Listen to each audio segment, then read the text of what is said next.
Now, here's the hosts of Top Story, KLIXcast and Jill Skeen. Good morning and welcome to Top Story, 7360300, always the number to call. Good morning, Jill. Good morning, Kelly. How are you doing today? I'm just great. It's hump day, right? It is. I know. Hump day. I know. What Yeah, is it? I know. We don't have that stuff anymore. No, we it got don't. lost. Yeah, it got lost somehow. somewhere. But you got your things that you like. You still have the Democratic song. That thing hasn't I gone know, away. It just seems to hang in there. I don't know why. I know. I don't know what to say. It's still on the. It's a mystery. On the computer here. I know. The computer makes these decisions. Oh, it does. Not I. So you can be replaced easily. Is that what you're saying? You betcha. Just turn it on. We'll go to breakfast. We're going to find out just how easily I can be replaced here in about 21 days. Oh, I knew the countdown's on. Is anyone else getting tired of this countdown besides me? Oh, my goodness. Well, hey, what are they going to do? Fire me? Oh, gosh. So If I had anyway. a dime for every time you said that, too. Be a wealthy woman by the time I leave. Hey, coming up here at 8:40, we'll be talking to Johnny Yu about his Idaho horse therapy program and his reboot camp for veterans. Very interesting stuff. Yeah. Very successful, yeah, too. very worthwhile. Mm-hmm. At 9 o'clock, we'll have Twin Falls City Council person Rebecca Mills-Soyka joining us for State of the City. That's right. So if you have any questions or comments, you might want to get those put together right now. Yeah. Meanwhile, we're gonna talk this morning about the torture report being made public that's causing quite a bit of stir across the country right now. But we do have got one news story for this morning. They identified the 3 children who died in the RV No, 2 died. fire. 2 died. I'm sorry. Yeah, 2 died. The one was rescued. Yeah, and boy, what a story that was. The mom was there. Talking to them. Talking to them and couldn't get to them. Can you imagine? No. I can't even imagine how. I can't imagine that. I just can't. I think the one little boy. You boy. can talk to your children, but you know they're dying. Yeah. That is the worst possible scenario for a parent to go through. And you can't help him. The one man, he cut his arm. He got the little girl out. But I guess one of the little boys, what I saw on the news today, was autistic, and he would lock the door a lot. Yeah. And the other one was, what was it, 1 and 4? So the 1-year-old. Yeah. I mean, what could they do? I know. It is just so one awful. of those. It is a tragic event that, there's nothing you can say. Oh, gosh. Nothing you can say. There is a fund that's been set up for them. I mean, they lost everything. Yeah, and it didn't sound like they had much to begin with, but No. what they did have, they lost. Oh, of and course, 2 kids. Yeah, I mean, the material things are nothing compared to the loss of the 2 No. children. So, anyway, I guess, well, let's see, they were, 1-year-old Damian Green and 4-year-old Caden Green. Their 3-year-old sister, Amaya Green, got out. She was rescued with minor injuries. The mom pulled her out through the window. Yeah. Was my understanding. Or the neighbor, I don't know which. He said he had a one or guy the cut other. 50 stitches in his arm. I read the story. I was under the impression that it was the girl who got the gash, but I don't know. I kind of skimmed through it. But anyway, No, I saw on the news that one of the neighbors, he got Okay. like 50 stitches. I think he grabbed the girl. The mother was trying to reach for the kids. Yeah. Her hands were burned, almost cut her finger off. Gee whiz. And she's talking to her babies as they're Yeah. dying. Oh, my gosh. One of the big stories out, of course, Oh, wait, today. I'm just going to sorry. say, and they think the cause was a space heater. So please, I know people are using space heaters. Please. Be careful. Boy, I tell you what, they have been space heaters have been responsible for more property damage and deaths and house fires than you can imagine. Oh, I know. And but people overload the circuits with them, and now and I don't know what the situation was there, but a lot of times with Christmas lights and stuff, I don't Something know. gets just too warm. You remember we watched it again over the weekend, Christmas Vacation with the Griswolds, Yeah. and how they had all the cords and stuff plugged into one spot with all of these triplexes and stuff. They had about 15 cords What could plugged go into wrong? one outlet. Yeah, What what could could go wrong possibly there? go wrong? I know. And that's kind of what we do. And Yeah. when there's only so much juice that is available Yeah. to come out of those sockets, and when you overload them, things heat up, and that's when things I catch know. fire and melt and have all sorts of issues. So, Speaking at of any issue, rate. Gooding, we're going to talk about Gooding, right? Sure, yeah, go ahead. What is the deal with Gooding? Gooding residents started a petition, filed a state ethics complaint seeking to push school superintendent Mary Larson out of her job. Two parents actually started the petition. They went door to door, created a page on change.org seeking signatures. About 75 people have signed the online petition, and about 250 signatures were collected in person. They decided to do it on the November weekend after more than 90% of Gooding School District employees issued a vote of no confidence in Larson and called for her resignation. So crowds of residents have attended school board meetings to get their sentiments on the record, she said. And I think they submitted a request to the school board Monday to present the petition during a Tuesday night board meeting, but she said her request was denied because it pertains to a personnel issue. More than 30 people packed the meeting room, but the board moved into executive session 4 minutes into the meeting, saying they had to meet privately with a person from Boise. The agenda said the executive session was to consult legal counsel. Community members waited in the lobby for more than an hour. Well, wasn't this, they also waited again before they started this a while ago. They went to the seems meeting. like it. They had to move somewhere else. They were waiting for an hour and a half. Then no one talked to them. So once back in open session, one agenda item was to discuss the superintendent evaluation process. Larson said she'll fill out her portion of the evaluation form before the next meeting in January. Then the board will add its comments. The district's policy only allows attendees to comment about agenda items, and apparently these guys were not on the agenda. So anyway, what does it take to get rid of someone? I mean, seriously, she was hired after being let go at another school facility with unsatisfactory marks for her yearly review. Why they hired her, who knows? 90% of the teachers aren't happy with her. Parents aren't happy with her, but they've hired a mediator. What was that for? Remember, $6,000? Yeah. A facilitator to work out issues in the district. What is also puzzling to me anymore is it seems like when you have an issue like this and you have the public that wants to get involved and needs to get involved, but can't get involved because there are too many procedures that you just can't overcome. Well, you can't bring that up at the meeting because it's not on the agenda. Well, it's not on the agenda because somebody has to decide what goes on the agenda, and they decided that wasn't going to go on the agenda.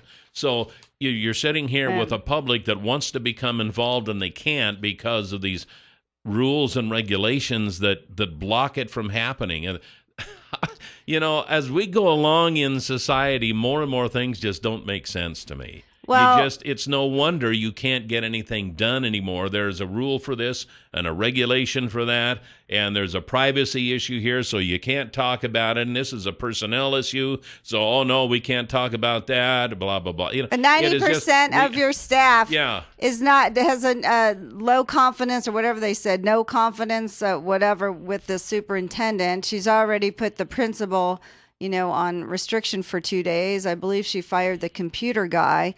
I mean, come on, just deal with it. But to get things on an agenda with open meeting laws, you have to post it 48 hours ahead of time. I found this out being on the City Hall committee. But get it on the agenda. Obviously, I mean, they always say they want public input, but do they really? Well, yeah, and why do they make it so difficult for that to happen? I don't know. I mean, same thing with Filer. Same thing with Filer. You had how many people with the dog shooting wanting to talk, and no one talked to any of those people. City council hid. Do you want to talk to people? Do you not want to talk to people? Do you want them to get it out? Do you not? Do you want to deal with it? Do they have to deal with the superintendent who's terrorizing, or the teachers feel insecure and they feel like walking on eggshells? I mean, is that what you want in your school district? You don't have to do this. If you're not happy with someone, obviously she was let go before.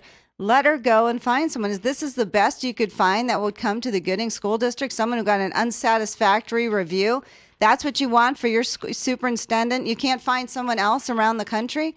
No one else you can find but someone who has unsatisfactory review from North Dakota?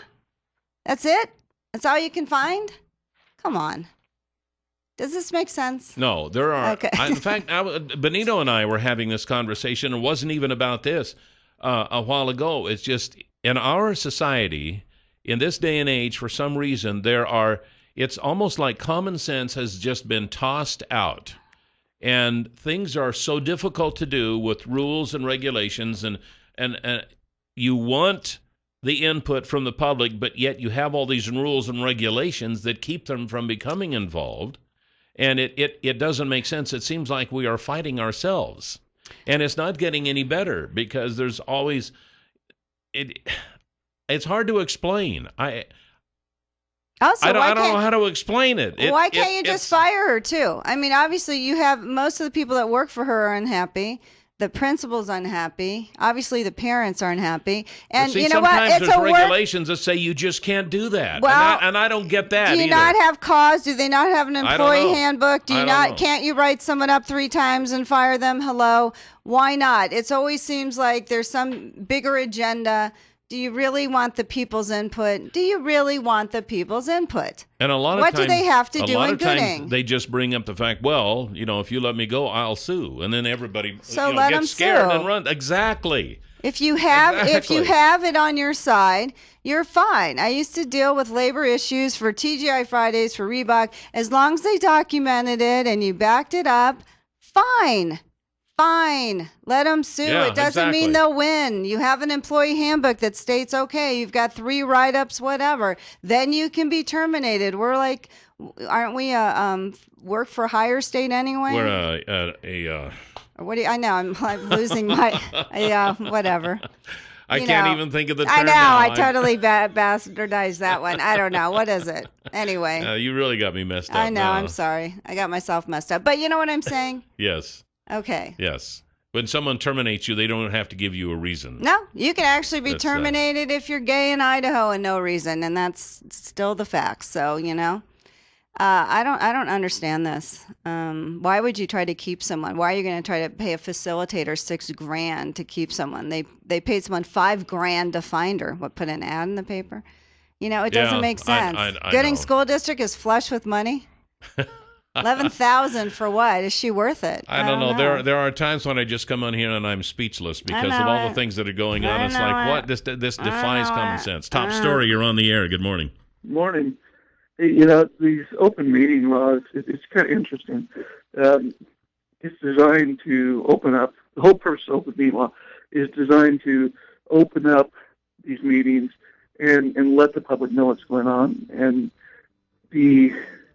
our elected officials, what I've seen is they abuse the law. They circumvent the law. They even the issue with dealing with personnel issues and going to an executive session. If you read the law, it's not required. It's allowed. It's not a requirement, but it's an allowance. So, it's just one more way elected officials circumvent public actually seeing what they do. Gotta go. Thanks for the call. 7360300 is the number to call here this morning on Top Story. The folks at Canyon Pond would like you to stop by sometime between now and Christmas. Today would be better. Yeah, see it's what always they got. better. Less crowds. That's right. That's right. I hate the crowds. And a clean store. Clean store. Yeah, they got guns, and I've been down there looking at them, and the stock changes every day because that's the way it happens at a pawn shop, and they are Twin Falls' newest pawn shop.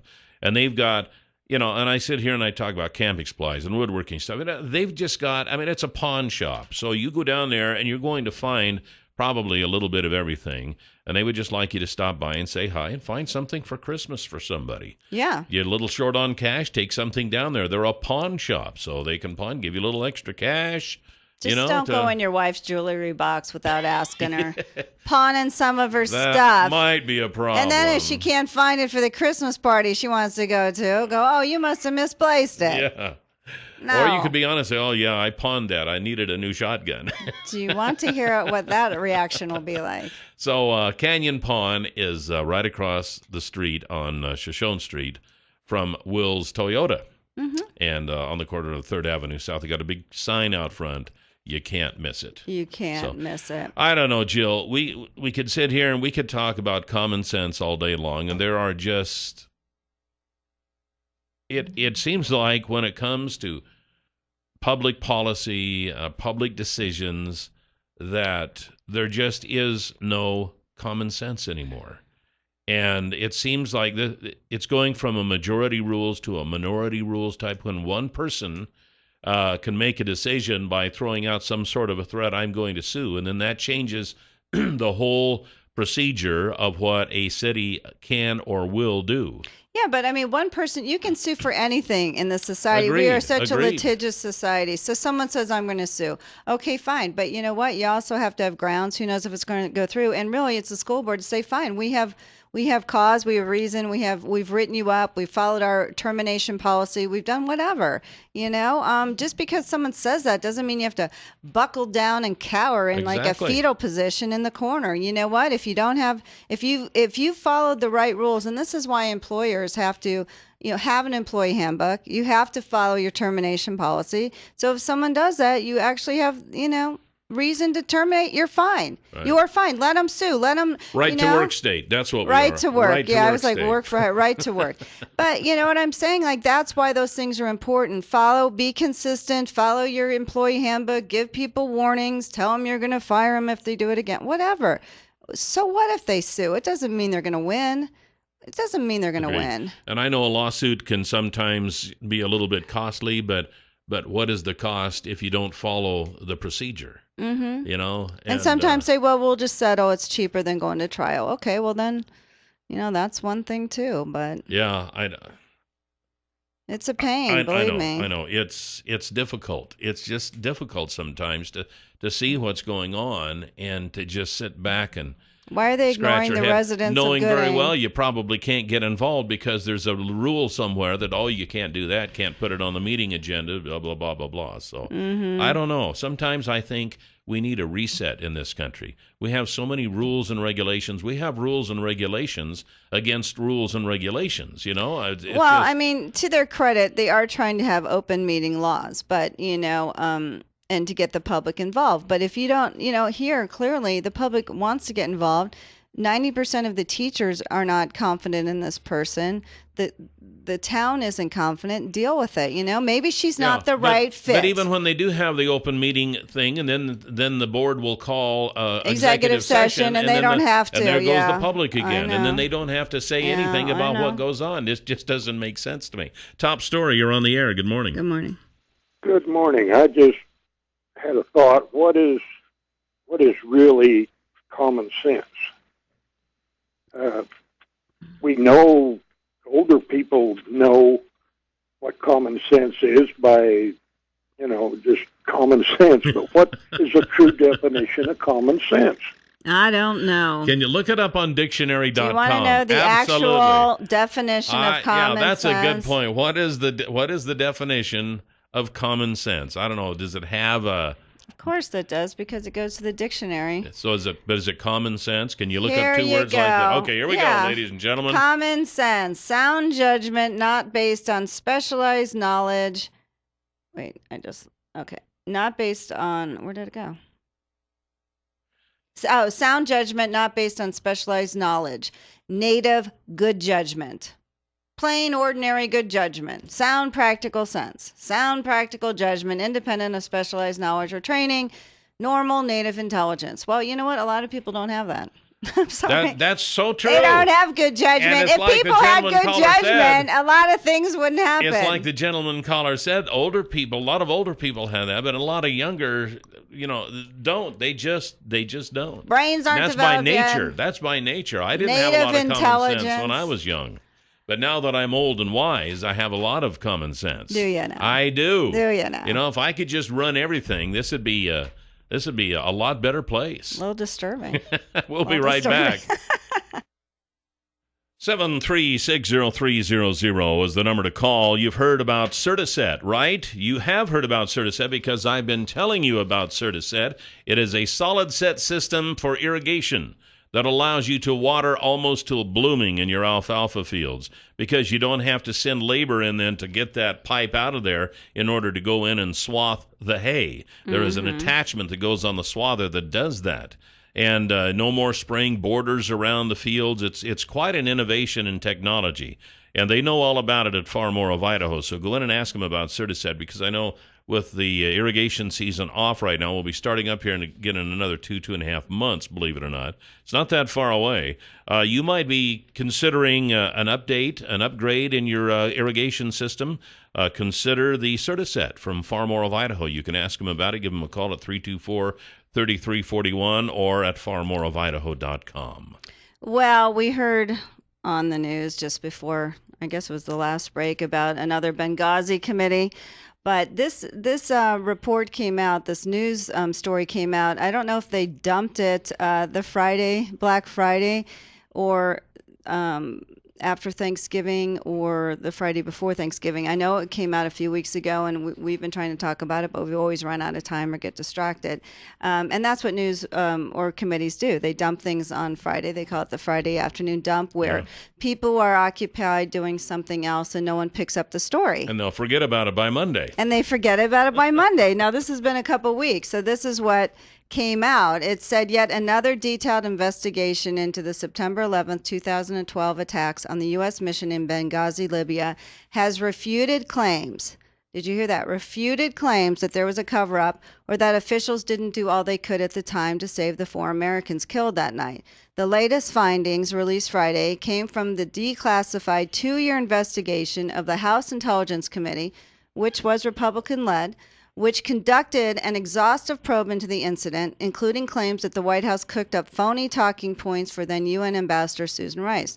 The report did find that the State Department was unable to protect the facility in eastern Libya, where Ambassador Stevens and 3 others were killed, but also contradicts many of the charges leveled at the Obama administration in the days and years following the attacks. Among its findings, the report says CIA personnel responded not just well, but heroically, that there was no stand-down order, as some critics have claimed, there was no intimidation of witnesses by superiors, there was no intelligence failure prior to the attack, and that a mixed group of individuals, including some linked to Al-Qaeda, participated in the attack.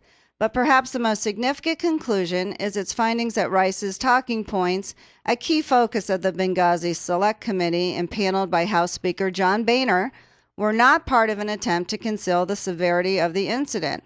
According to the report, early intelligence that the attacks were sparked by an internet video was not accurate, but not intentionally so. And the report holds that the process that produced Rice's now infamous talking points was flawed, resulting in errors rather than deliberate lies. Indeed, the report determined that the CIA had not sorted out the conflicting intelligence until 2 days after Rice appeared on television, claiming the attack stemmed from a protest. In a joint statement accompanying the release of the report, Intelligence Committee Chairman Mike Rogers, a Republican, and the committee's top Democrat, Representative Dutch Ruppersberger, said its probe was extensive. So over 2 years, the House Permanent Select Committee on Intelligence exhaustively investigated the September 11, 2012 terrorist attacks in Benghazi, Libya. So they're hoping that this will now close the door on conspiracy theories and end it once and for all, although we just heard there's going to be one more committee now. Well, apparently then, what this committee has done has proven, and it says so right here, the report did find that the State Department was unable to protect a facility in eastern Libya, where Ambassador Chris Stevens and 3 others were killed. So this shows, beyond a shadow of a doubt, that the Obama administration was incapable of handling this situation. So the Obama administration wasn't able to do this. But there was no conspiracy. There was nothing. Right. So we have an administration that is incapable of handling situations like this. That's what we got. The report says so right here. But you know and they're not even smart enough to come up with any talking points to steer it in the other direction. The talking points came from CIA. Incapableness of this administration or what? It says so right here. Are you kidding me? So when other embassies have been attacked, and Ronald Reagan had one in Libya that over 200 people were killed, no one's sitting there screaming they couldn't protect them. Yes, there were problems. Yes, they fixed them. But for all these things that were brought up in our talking points constantly, there was a stand-down order. There was intimidation of witnesses. That all that stuff is not true. This was a Republican-led committee, And so there you go, people. There you go. But no, it'll still rear its ugly heads, and people will still throw that word around. Well, we still have people who are actually involved in that attack coming out and say, "Wait a minute, they didn't talk to us, and they told us to keep our mouths They shut." have investigated this. Well, they did how many documents? How many thousands of documents? If you want to let it go, that's fine. But okay. We would hate to have the facts. Administration is incapable. We would hate to have of the handling facts. anything, including this, and this report proves it right here. And other presidents, they're fine. They're capable. Give me a break. We're Things talking happen. to Johnny Yu next here on Top Story. 7360300 is the number to call here this morning on Top Story. We've got to adjust our schedule just a little bit here. We were going to have Johnny Yu next, but we're going to have Johnny Yu now at around 9:30. We got Rebecca Mills-Soyka coming up with the State of the City at 9 o'clock. And right now we have Tony McCammon with the University of Idaho and the Twin Falls County Extension Service. Good morning, Tony. Good morning. Good morning. Actually, it's interesting that we have you in now because we're going to talk about Christmas trees. Yes, this is a great time to have a Christmas tree in your house. It is, yeah, because if you have a Christmas tree in your house any other time of the year, people look at you a little funny. well, I had mine up, the day after Halloween. So no, sir, and you're one of those. I am one of those. Serious? Yes, I love Christmas. It's the best time of the year. Wow. So do you have a real one? Do your neighbors look at you funny when you put up a Christmas tree day after Halloween? Oh yeah, definitely. We had Christmas lights up as well. So, but I picked the warmest day of the fall and got out and did it. And so there you go. I missed all the cold weather and yeah, it was. So do you have a real one or a fake one? I do have a fake one. What? Are you serious? I am serious. What? I know. I'm a horticulturalist with a fake Christmas tree. You're kidding me. And it's just because we can get it up so early. We start listening to Christmas music in September.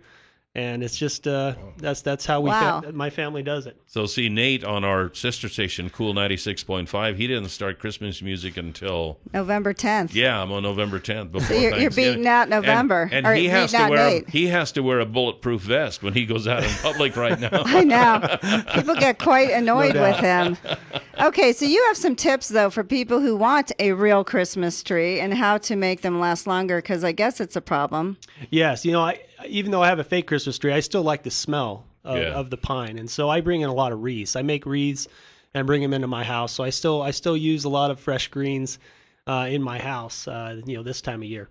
So how long does it dry out? I mean, how long does it take for things like that? Do your wreaths dry out? What are you supposed to do? Yeah, my wreaths will dry out in about 2 weeks, and so I'm constantly making new wreaths. Stop. You are? Yes, I am. Oh my gosh. Well, they're not like a Christmas tree that you can set in a little thing of water. Yeah, they're just a display of greens, and so there isn't any reservoir in the plant to keep the moisture up. So it's just how dry is the inside of your house, how warm is the inside of your house. These type of things will definitely predict how quickly your evergreens are going to start losing those needles. So let's start with the evergreens. Is there a way to extend their life? Yeah, so there's been a little bit of research out there, and interestingly enough, the master gardeners actually in Washington State, they put together a research project to actually see which evergreens would hold up the longest, and some of the wives' tales of house remedies. A lot of people will add 7-Up or Sprite or some sugar or lots of different things. They'll add it as a preservative in the water. Does it work?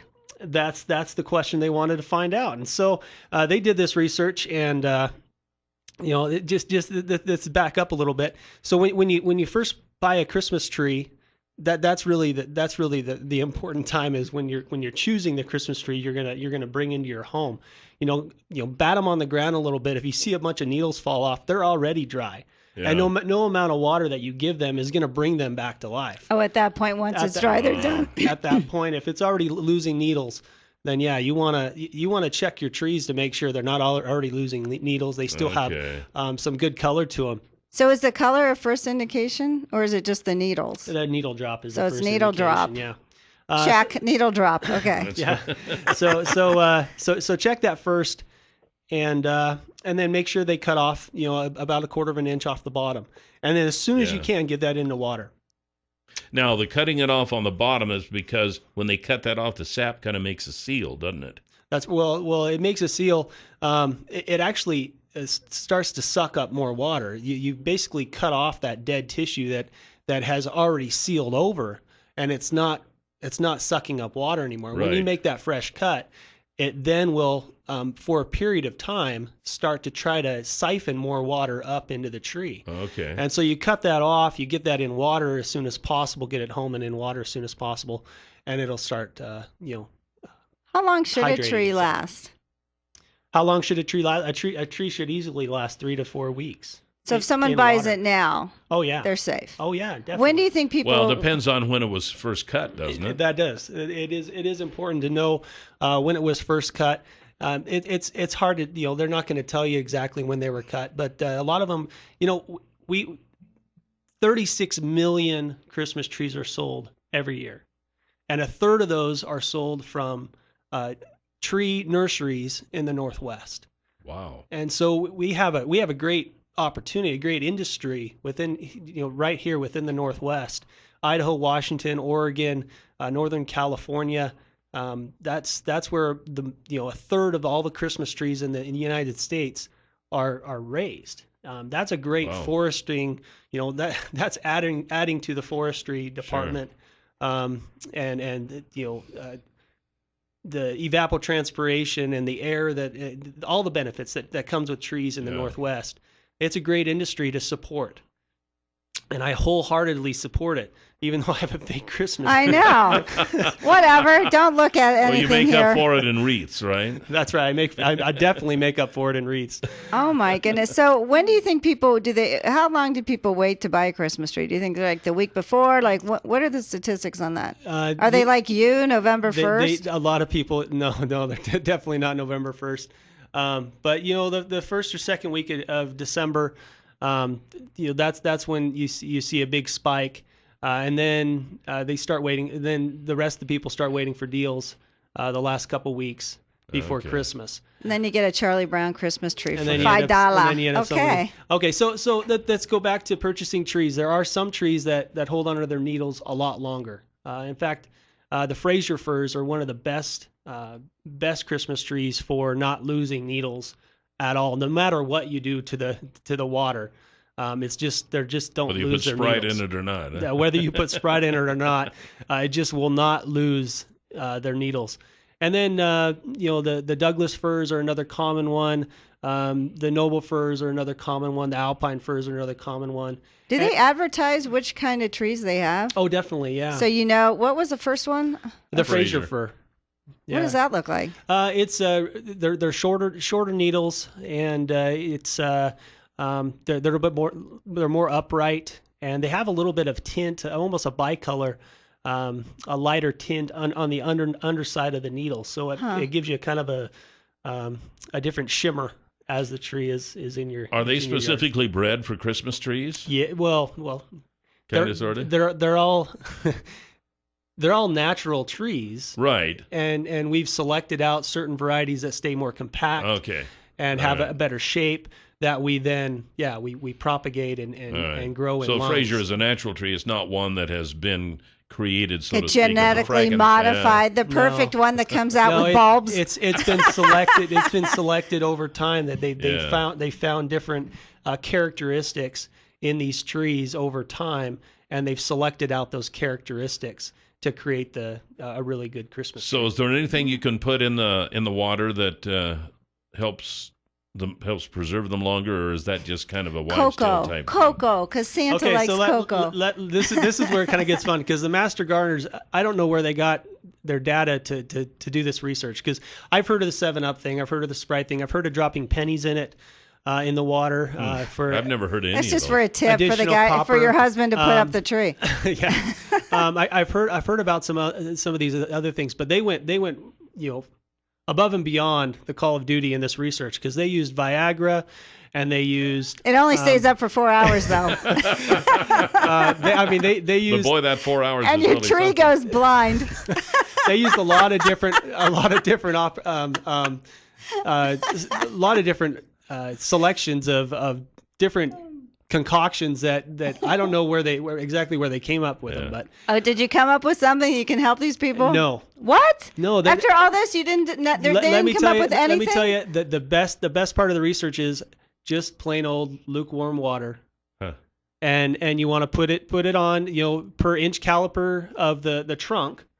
You're going to put on a quart of water. So for a 4-inch caliper trunk and that's pretty average for most of the Christmas trees, you're talking a gallon of water a day. So it has to be daily. It is daily. Yeah, they'll drink quite a bit of water. And if they stop drinking, that means they've sealed up. Oh, so do you have to cut it again? Well, you can't cut it again if you got it all decorated. Can you kind of cut it at an angle or something to kind of give it a little more surface? That's another thing that a lot of people have looked at, because a lot of people will wedge them. Yeah. And be thinking that there's more cambium space to suck up more water, and that's not the case. It actually seals over a lot quicker and causes them to dry out a lot faster. But those little tree things that they stand in, I mean, okay, I'm Jewish. I don't have a tree, so I'm talking I don't even know what I'm talking about. But you have as usual. I know. As you have those little, they stick. Can that hold a gallon of water, or do you have to just keep putting in through the day? It doesn't look like those things can hold a gallon, can it? I think most of them, some of them have bigger reservoirs that hold a gallon. Oh, okay. Yeah, they'll hold a gallon of water. And then you just keep it topped off. Make sure it's topped off. So you just have to day. check through the day. Okay. Yeah. The problem with the sugars, the 7-Up, the Sprites, or just adding a teaspoon of sugar to your water is, sugar breeds fungus. Right. And so you end up with this milky reservoir, and you can't see it, and so that causes the tree to clog up as well. Just lukewarm water, plain old lukewarm water. Another thing that you could do, a lot of people like to go up into the mountains. We live close enough to the mountains; they can go up and cut their own trees. They get a permit from the Forest Service or the BLM, and they go up and they cut their own trees. That's like the Griswolds, exactly. And so what went wrong there? That's a great opportunity to get a fresh tree, get it in water as soon as possible. Those will last a long time. When you're looking for those trees, if you are planning on going up, we have a great, Saturday it looks a little rainy, but the next 3 days it looks pretty fair weather for going up in the mountains. Go up and look for a tree that's a little bit more shady, meaning it's in the shade a little bit more of the day. Oh, okay. Those trees will hold on to their needles a lot longer. They're not going through evapotranspiration every day like some of the other trees. So how long after Christmas, what should you do with these trees? Like, do you recycle them? Is there something to do? Like, is there something people should... Where do you dispose of these things? You don't just throw them in your bin, do you? A lot of people do. Yeah, they'll just put it out by their Christmas tree. You can do that. That's okay. Is there any way to recycle? Recycle. Well, I mean, chop it up in a wood chopper or do something. Sure. Twin Falls has had a tree recycling program. I don't know if they still do or not. I don't know. I'm not familiar with that. We'll have to ask Rebecca. Yes. We'll ask Rebecca on that. Yeah. Yes. Yeah. But out in the country, you just take it out in the backyard and light it on fire. That's it. It just whoosh. It's a great demonstration for your kids. It is. Yeah. Absolutely. It's kind of fun, too. You got to have quick cooking hot dogs, though, in order to take advantage. Marshmallows. Kids, there goes the Christmas tree. So we're just about out of time, but tell us quickly about the Master Gardener program. Oh, please. Thank you. The Master Gardener program is a volunteer-based program. It runs 13 weeks starting in January. It's open for registration right now. So, give me a call at Twin Falls County Extension Office. What's the number? 734-9590.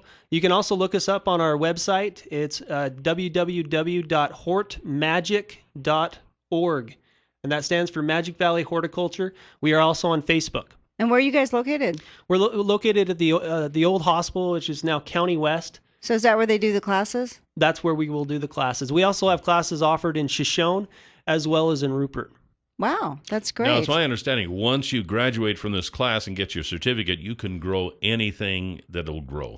It's interesting. And do it well. It's interesting. People talk about having a green thumb. Yeah. You don't need to have a green thumb to take this class. That's what we actually teach. We teach you how to grow things and how to do it the right way. And there's lots of just little tidbits that you come out of there and you're just like, man, I can do this now. Yeah.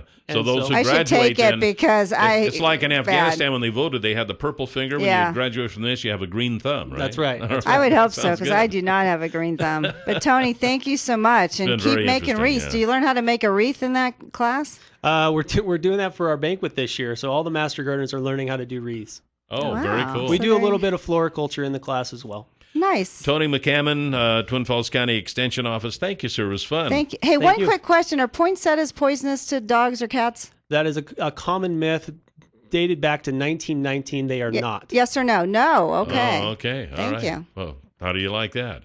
I'm going to have to look at some other reason that the cat Mythbusters died by then. Tony. Yeah. All right. We'll be back with Rebecca Mills-Soika with State of the City in the next hour.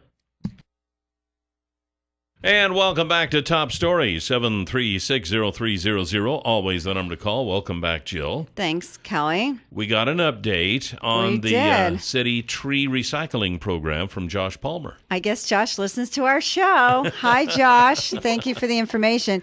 What he texted me, he said the city will provide free recycling again. Provide tree recycling again this year. It generally starts after January 3rd. It will be next to the Parks and Rec building on Maxwell Avenue. Oh, it is free.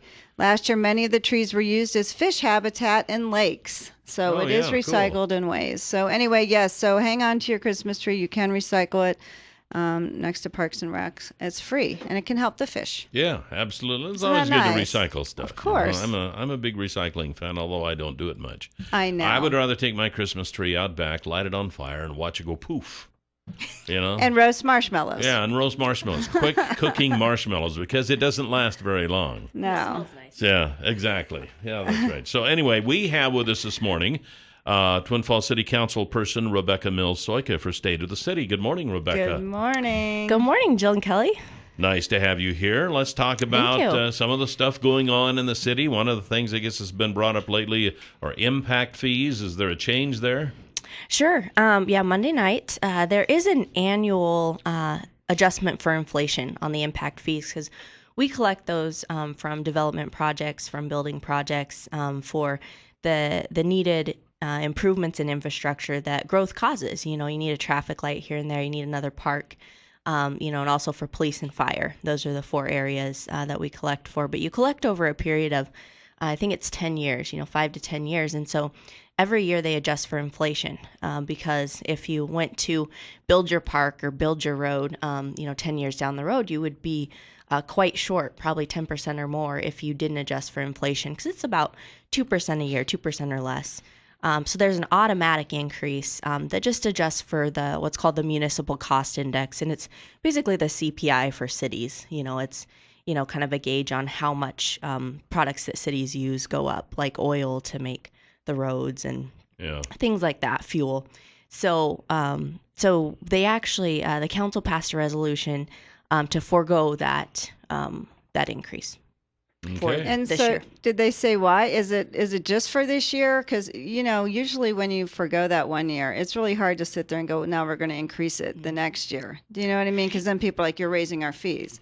Like, do you think you voted against this, right? Was the True. vote 6-1? The vote was 6-1. I voted against it just because I really think that it's easier for any applicant, whether it's a taxpayer or whether it's a developer, to take that 1% or 2% increase annually instead of waiting 4 or 5 years and then having to try to catch up to how far you are behind on the cost of the project. So, the thought from the council was that the impact fees were just adjusted and that caused an increase in fees. And so they wanted to be sensitive to that increase that happened in October. So they they take years. It is annual. So to answer your question, Jill, it is annual, and it automatically happens. Oh, okay. So the annually. council would have to vote not to do it. Right. So what the council has to do is they have to pass a resolution to waive the automatic increase. Okay. So that was just for this year, not ongoing. Right. No. Okay. And so it comes up every year, and there have been a couple of years that they've waived it, and then a couple of years that they've let it set in automatically. So if you take no action, it'll automatically go into effect. Yes, that's correct. Okay. Yeah. All right. So now we just had a big parking study done in downtown Twin Falls. Did we learn anything new? Actually, we haven't yet learned anything new. The results are preliminary. OTAC was just sharing the preliminary data that they had collected, but interestingly enough, it was almost identical to past studies.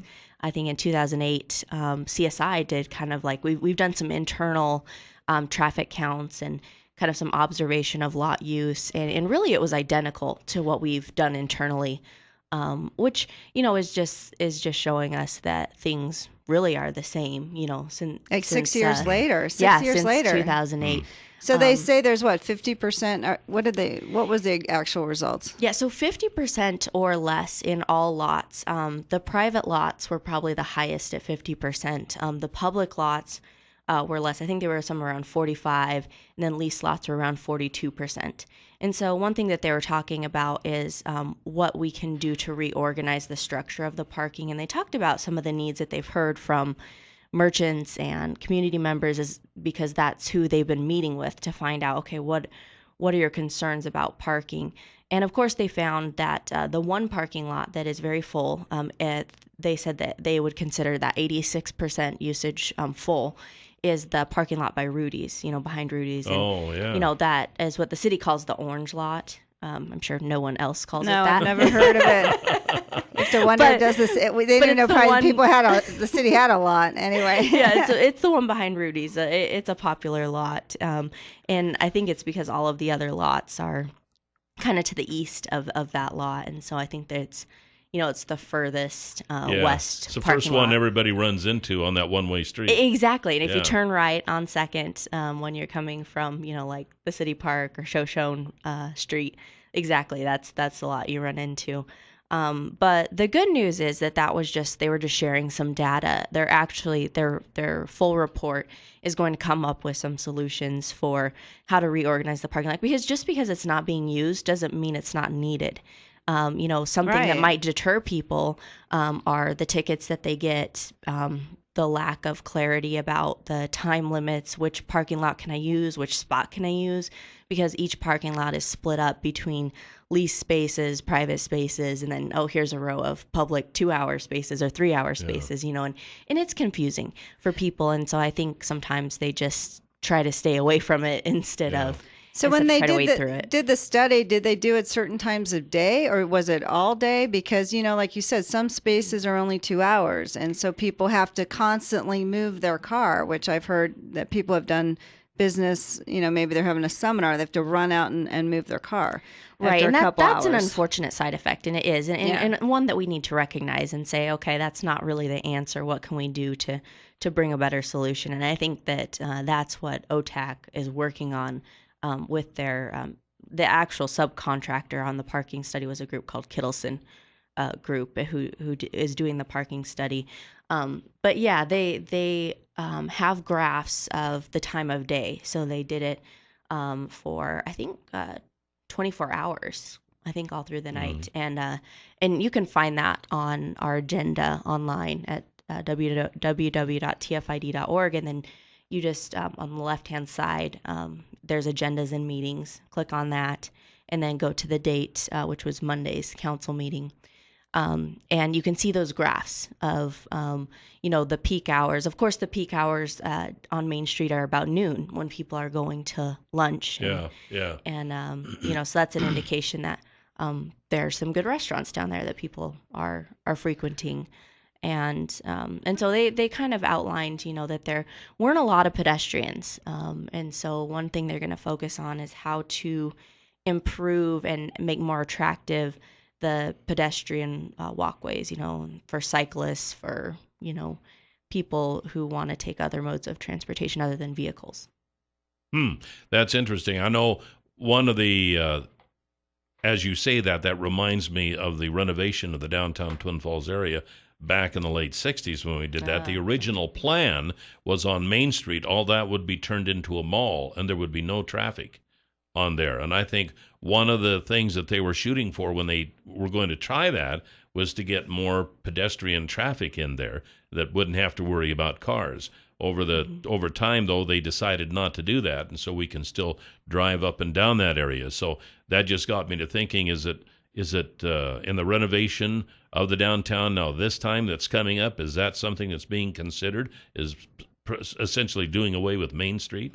Or has that been talked about? No, that's a great question. And that actually was brought up on Monday night. And what Mandy, I think her name is Mandy Roberts, what she had to say was that there wasn't the majority of people pushing for a completely pedestrian Main Street. But what they were thinking about doing is something called festival streets. And so they are streets that are more designed for pedestrian use. They look like a pedestrian should be there. So it's more like pavers and bollards. And what they do is they can close off, kind of like what they do right now. I mean, every Twin weekend. Falls tonight. Yeah, every weekend, in the summer or Wednesday. or whatever day it is. And when we have parades and things, they have to bring out the orange cones and block off the road anyway. Well, there would just be these, bollards or something that some raise up from the ground, but some they just kind of put out and put a chain on it to kind of block the traffic. But she said there's not a real push. So I guess that hasn't changed either because, people I think really some don't want to people- sit there, walk up and down Main Street then, huh? And some people do. And some people, actually, some of the merchants are concerned about the lack of vehicle traffic if they close it off completely to pedestrians. People like or to park close on it off Main to Street. vehicles. I mean, when I go down there, I don't think of parking behind. I don't mean, either. I was park just on down Main there Street. on Monday, and I parked on Main Street. Yeah. I had to Exactly. walk a block and a half, but that was okay too because I need the exercise. But not everybody is able to do that. 'cause Right, there are I know. handicapped Exactly. people. And one thing you have to consider is the elderly and disabled. Right. And it does make it more difficult for them, those back parking lots and the walkway. So a couple of problems that they identified is lack of lighting. I mean, some people don't park in the back because if it's dark, Right. Yeah. then That's a those good point. And you have to walk little through an alleyways alley. can be a little Yeah. suspicious. They can be a little scary. Yeah. And also they talked about recommendations that they will make for merchants to be able to use, just as something that, hey, you can use this if you want to, in improving the back signage on their buildings to make it more inviting and more attractive to people, so that when you think of going to a store, you drive around to the front because that's what we do. We enter through the front of a store. Right. Right. Exactly. And so they're thinking about giving them some recommendations so that they can make the back side of their store just as attractive and inviting. Sure. Top story. You're on the air with Rebecca Mills-Soika. Good morning. Hi. Good morning. I just kind of got in on barely part of the conversation, but I've been thinking about this for a while, of just spending the money to kind of brighten up downtown. I'm 70 years old, and I walk downtown a lot, going to the different stores, and I enjoy it. I'm fortunate that I'm able to do that. But lack of another word, I think it is ludicrous to spend that kind of money when we have so many other things going on. One, homeless people. I've thought for a long time we need adequate shelter for homeless people. We need things going on, just like the two little children that died in that mobile home park. That mobile home park, I actually drove through it here a while back out of curiosity. It's bad. And I think that our city could definitely use that money for much better purposes. For people. Absolutely. Yeah, all right. Well, Okay, thank we'll let you. Well, yeah. Can you hang around? We'll let Rebecca Sure, comment on that when we come back here on Top Story. The number is 736-0300. 736-0300 was the number to call here this morning on Top Story. Welcome back. We've got Twin Falls City Council person Rebecca Mills-Soika, but before we get back to her, want to say that yesterday's $100 instant winning name in the word of the day, which is brought to you by the Happy Landing Restaurant. Which you love. I love that. I'm You going out there love. tomorrow, and if you haven't gone out there yet and gotten your piece of pie, if you're a first-time visitor and you tell them you heard about it here with Kelly and Jill, and you buy a meal or a drink, they'll give you a free piece of homemade pie. Hi. Not just store-bought pie. This is homemade pie. Okay. All right. So there you go. There you go. Yesterday's $100 instant winning name is Cheryl David. Cheryl David, congratulations. And your $100 word of the day for today is a reindeer. A reindeer. Reindeer. Rebecca's writing it down. I know, She's she's going to been go playing home I it. and do. put I that play the as- word of the day. Come on, guys. Reindeer, reindeer. That's I right. even spelled it right. All right, cool. So go to our website, newsradio1310.com, click on Word of the Day, type in reindeer, Reindeer, and listen tomorrow. If you hear your name tomorrow and you played the Word of the Day today, you win $100. That's how easy that is. Indeed. Okay, so Rebecca, we had the caller.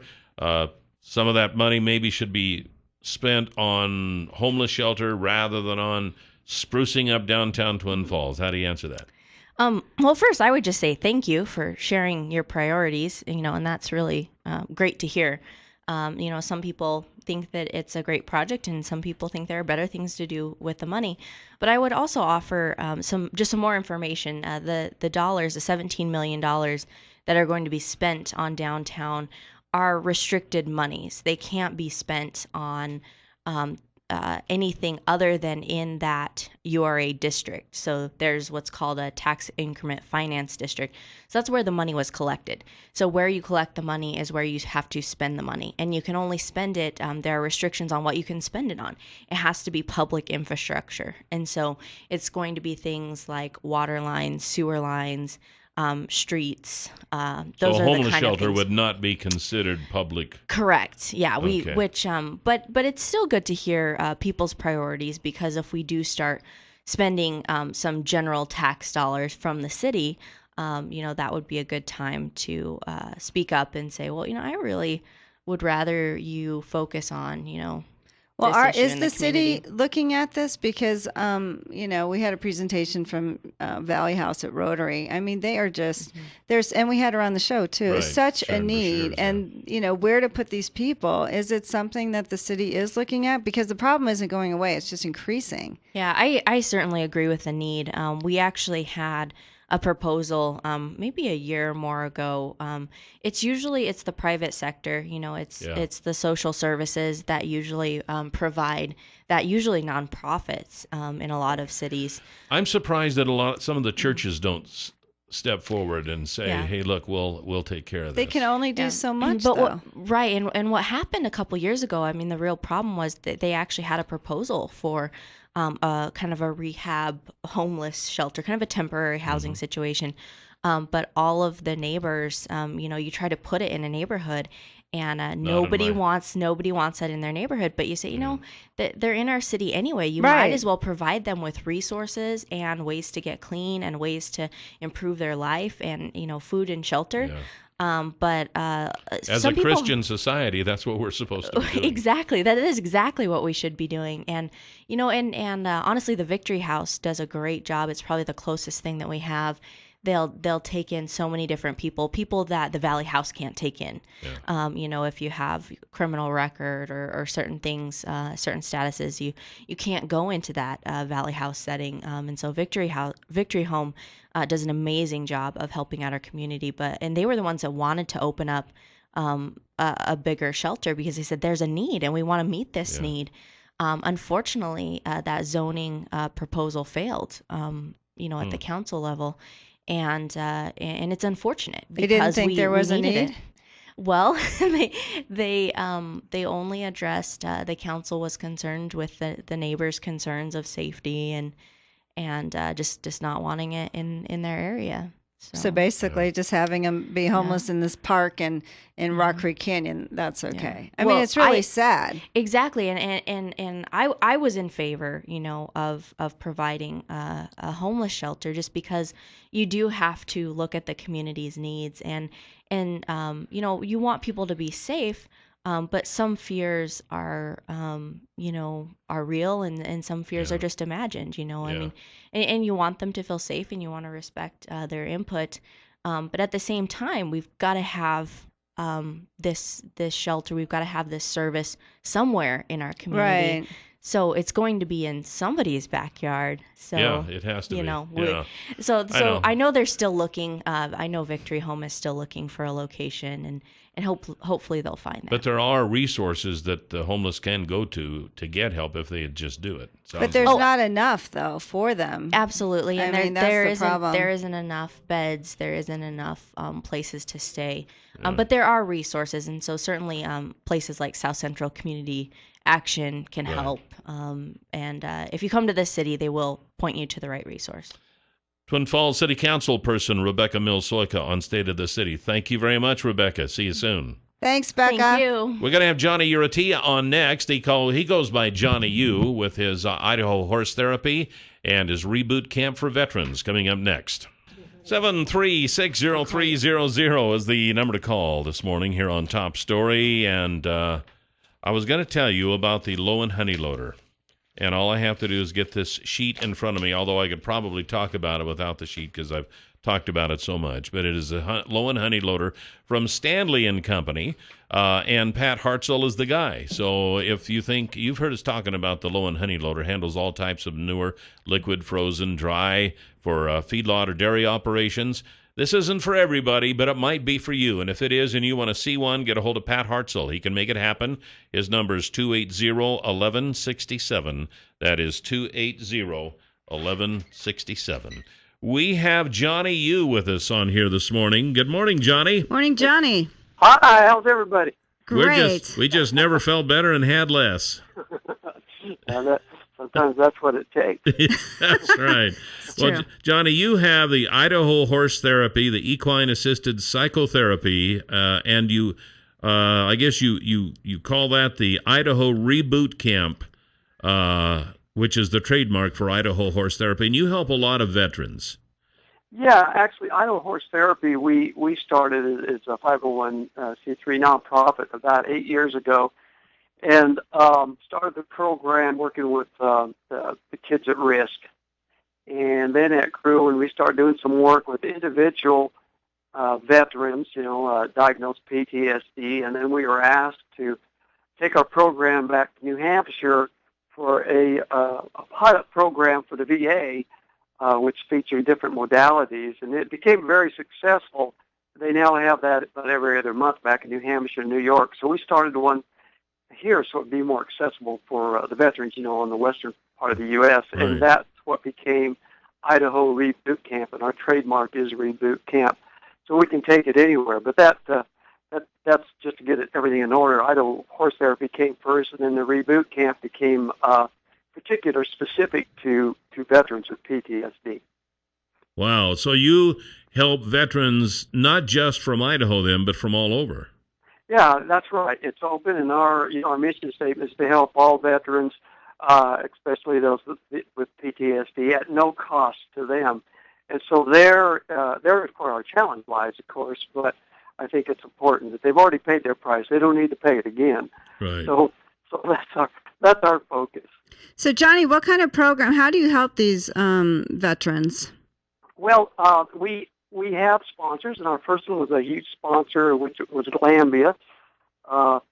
And we had some smaller sponsors. Rob Green helped out with it. Clinton Anderson helped out with it with the horse show, Clinton Anderson Horse Show. Mm-hmm. It's very costly. It's between $40,000 and $50,000 to set up a camp for a 6-day intensive, and the reason it's that valuable that we bring therapists from the best of the United States here. Dr. A.J. Popke is an EMDR specialist developer of EMDR, which is eye movement desensitization and reprocessing, which is a modality that they're finding is very very effectual for veterans with PTSD. Yoga and/or Tai Chi, a meditation of either one of those is a modality used. CRM, which is a community resiliency model, which is understand I'm a horse guy, not a psychologist, right? So yeah. I'm really talking out of school, but I've learned by osmosis about these modalities that they use and put together are integrated with equine-assisted psychotherapy, which I do understand.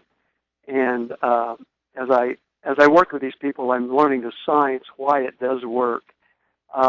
It gets into a spot, I guess, on layman's terms, to a person's brain that actually is like it needs rewired, and by the use of the integration of all four of these modalities, by the end of the 6 or 7 day intensive camp, these guys are able to focus again, socialize again, be rid of their nightmares, handle anxieties and depression without relying upon, heavily medication, which until then, that was their only answer. So, why horses? Why not? Would it work with dogs?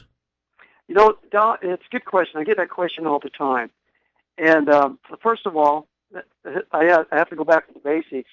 Where dogs are a predator, kind of like you and I. Not you and I specifically. Yeah, I hear you. Oh, he's a dog, all right, Johnny. I can just hear the audience agreeing with some of the people knowing. But and where horses are prey animals, so they function differently, and the horses function in a way in their natural instinct to survive. So when a predator-like being, in this case humans, interact with them, they have an objective view on in this case people. Where dogs don't, they act much differently. You can do things that dogs can't do to horses. Anyway, and also the science people tell us that horses have the largest limbic system. That's the part of the brain that I guess is. Johnny, I'm gonna have you hang tight. We're gonna take a break, and we'll be right back. Oh yeah, awesome. Okay. What a great. 7360300 is the number to call here this morning on Top Story, talking to Johnny Yu with Idaho Horse Therapy, the Idaho Reboot Camp. Okay, so Johnny, without going into a bunch of science, we've determined that horses work better for this than dogs, right? Yeah, and I was just going to say, it's because the limbic system recognizes and is aware of what we're doing better than any other animal can. So they react accordingly. And that's why horses are so effectual. Also, they actually do trigger different parts of the brain they know now through brain scans by interacting with them. And that part of the brain sometimes misfiring with people with PTSD. It helps the brain to fire correctly in an orderly manner. So how does someone know that this is going to be the program for them? Is this something that they are sent to you or recommended to you from a psychologist or the VA or somebody? Or can somebody just say, I've got problems, I think this would help? Yeah, well, it's easiest at this point. We made it, again, specific for PTSD veterans, first of all, male or female, with PTSD or suspect.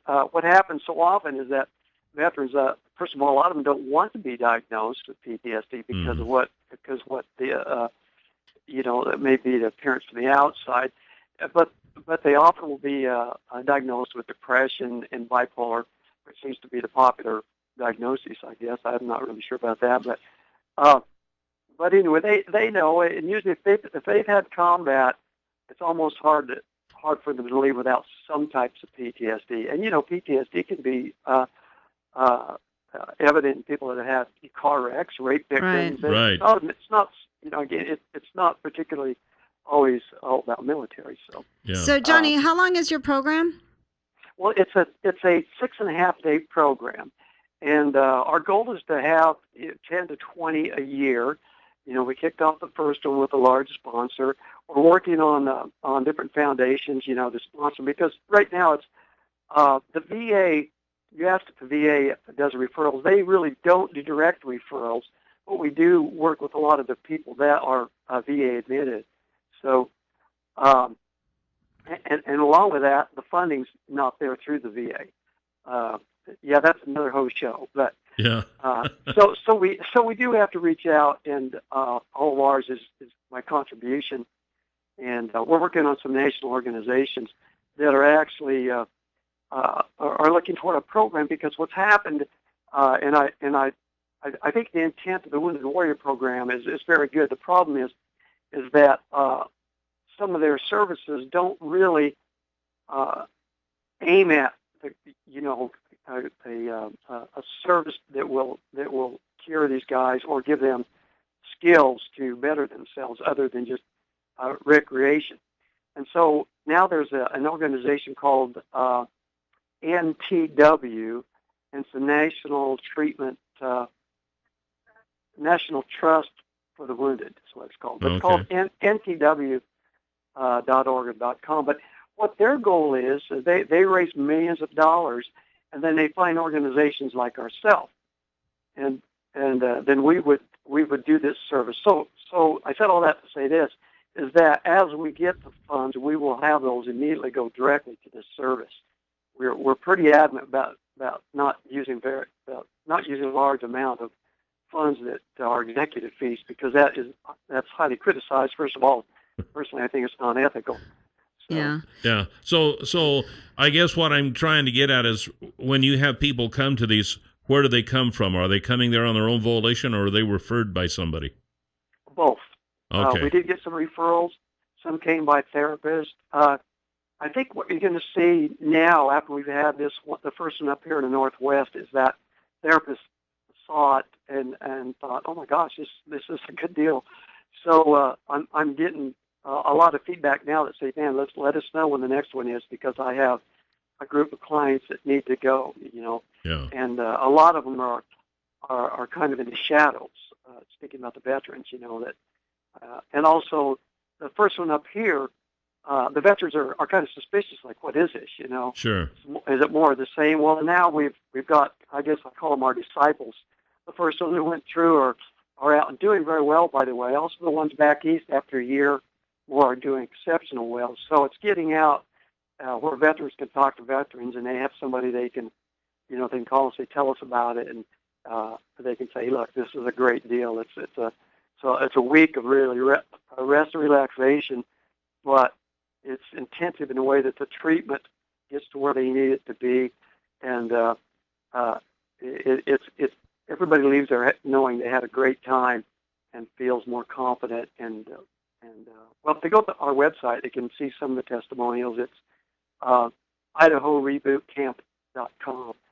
Is there a number, Johnny, someone can call for more information too? Yeah, they can always call my number. It's the 280-0576. 0576, okay. 280-0576. Anytime they can call me, or go to that website, and/or both, and look at that. And they're adding more and more on it as we speak to explain what the modalities are about and how they work. And so, our goal is to increase the camps that we have. Try to do, like, say, 10, maybe 20. Johnny, we're out of time, but I want to thank, and we'll have you back. Thanks, Johnny. All right, thanks, Johnny. Appreciate you guys. All right, thanks for everything you do. We'll Bye.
It's not too late to cut up your firewood. In fact, I would think if you don't have if you rely on a wood burning stove for your heat and stuff during the wintertime, I would say, several cords. You ought to have several cords ready to go. And if you don't, you might be behind. But there's a way to get caught up.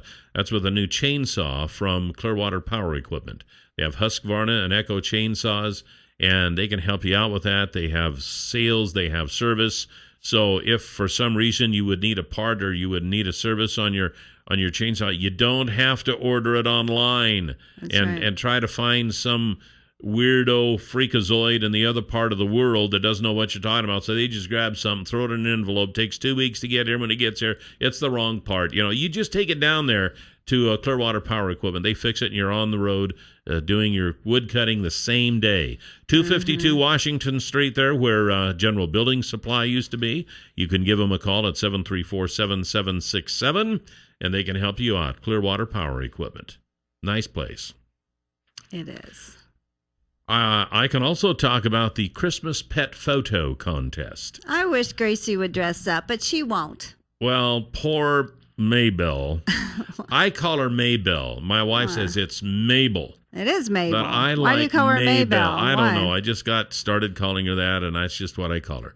But my wife dresses up poor Maybelle all the time. But, it could be beneficial because if you submit a photo of your pet and it's in their Christmas outfit, you could win Valley View Veterinary Clinic's Christmas Pet Costume Contest, a Xbox 360. Wow. Yeah, I know the kids will like that. And these things are, a few $100. So if you win that, you could give that to your kids or your grandkids as a present, and then you could save yourself $200 or $300 to go buy something for yourself. See? So if you have a pet, dress them up Christmassy. Go to our website, newsradio1310.com. Click on the Christmas Pet Photo Contest. You can upload the picture there. And who knows, you might win. You just never know. Shocking. I know. I wish Gracie, she won't even, no, there's no way. Cats are different. Maybelle, we have her in several different outfits, but I don't think she's eligible. She's going to do a fashion show for us? Yeah, she might have to. We might have to put one on Facebook sometime. Do a little runway action with Maybelle? My wife's got her laying down in a bikini and all. Oh, my gosh. Poor Mabel. It's no wonder when Connie calls her, she runs to me. I don't, but she's like, please, Mommy. I don't get paid enough please, for Daddy, this. don't let Mommy dress me up again. Hey, we'll see you here tomorrow. We've got Kelton Hatch tomorrow with Idaho Fish and Game, right? Roadkill of the month. And, could be a Christmas recipe for your family. We'll see you then. Goodbye, Jill. Bye, Kelly.